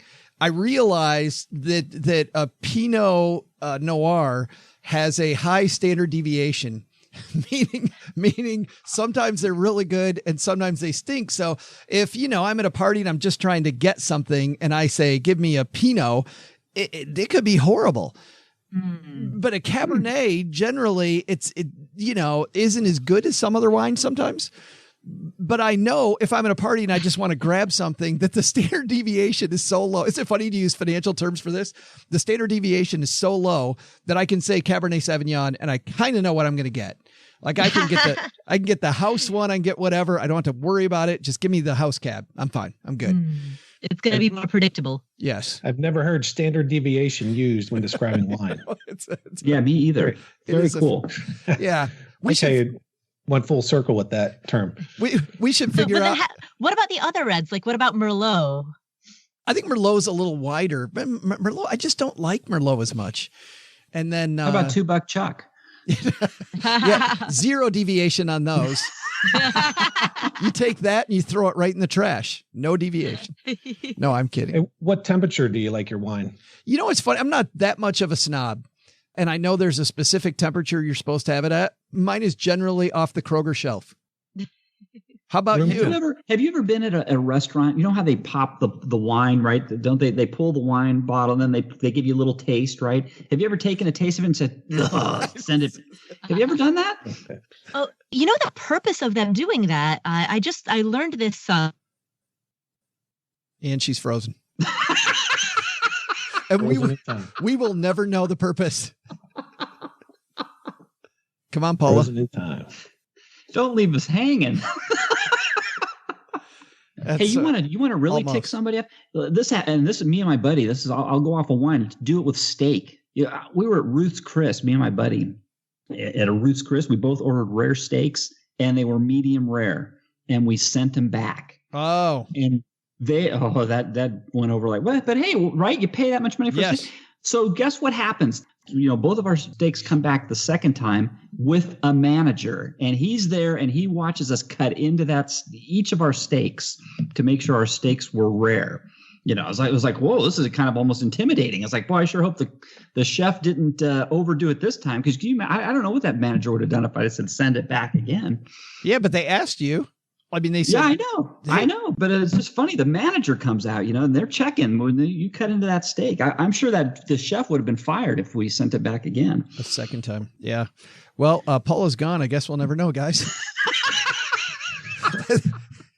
Bye, Paula. That ends the same way every Stacky Benjamin show ends, right there with a who knows. Yes. Everybody do a Google search. Oh, no, here she comes. Hey, I'm back. Yes. We got you back on the shortwave. So what's Here, let me plug into a real mic. I had to go stand next to the router. You just had to go get another glass of wine. That's what you. Yeah, Exactly. and she has to put both arms like this for it to work. Yeah, exactly. You ever had, Len, you're old enough for this, Brandon. I don't know how old you are, but do you remember the days when you'd send your little brother to stand with the rabbit ears and you'd have to hold the rabbit ears at a certain spot? Or how about this? You put foil on the rabbit ears to extend it, make it even longer. Yes. You ever do that? Yes. Oh yeah. We did all those. I remember. So Paula, what's the end of that story? You're leaving us hanging. So the purpose of them opening that bottle of wine at the table is not for you to determine whether or not you subjectively like it. It's for you to tell them whether or not the wine has gone bad inside the bottle. Because if it's corked and it's completely rotten, you'll know right away. Yeah. And so that's really what you're there to tell them. If it's truly bad, if it's gone off, then that initial taste is your opportunity to flag it. Cheryl and I, early in our marriage, Shiraz had just really made its way in a much bigger way to the United States. I mean, it had been around a while, but with more of the mass production, it had hit. And I don't know, we hadn't ordered much wine before, and we're at this really nice restaurant, and we order a bottle of Shiraz. The waiter brings it over, and he's got his corkscrew, and he has the little towel on his arm, and he's got the bottle under his other arm, right up in his armpit, and makes this big deal of spinning around the corkscrew, takes it and puts it right up against the bottle, and you hear this tink. And then he gives Cheryl and I this look, and he takes the corkscrew, puts it in his pocket, takes his hand and shows us his hand, puts it right along the neck of that bottle and does a twist. And you hear, and he twists the top off, because most of the Shiraz, most of the Shirazes are a twist top. And then we all start laughing together. It's so funny. Cheryl and I go to a high-end restaurant, back to the day and order the twist top. Yeah. Oh, if it's white wine, I like it chilled. If it's red wine, room temperature. You're the second and third persons that I've asked this question. Ever? Yeah. The first person I asked was a client of mine who claims to be a wine connoisseur, and he says 55 degrees for both red and white is the ideal temperature, the exact same temperature. Really? Huh. That was news to me, and I don't know if that's correct or that's personal preference, but my wine chiller is now set at 55, and I have red and white in there. That's funny, because I always just naturally think of white as being, you want that a little more chilled than your red. I do like it a little bit colder too, but that's where we store it, at least. But we'll see. Well, now we've got Brandon, our new wine expert, on here. And Jeez, I need to go Google things like wine chiller. We just moved into a house with our very first wine fridge, so I'm only 6 months into it, but it's working so far. You tell Len Penzo wine chiller, he thinks Bartles and James. Hey, you know what? I grew up with my, Italian family, and my dad, or all my relatives, they had the bottle of Gallo, the big old bottle of Gallo jug wine, and it sat there right on the top of the refrigerator. That's the extent of their wine. I mean, they drink a lot of wine. That's what they drink, Yeah. Simple taste back then. All the kids came up and got theirs. Yeah, right. It's true. No, that's true. And when you were younger, you would take your grandparents or your mom or dad would take an orange, and they'd squeeze a little bit of orange, put a little sugar in there to make it more palatable for you. Yep. That's awesome.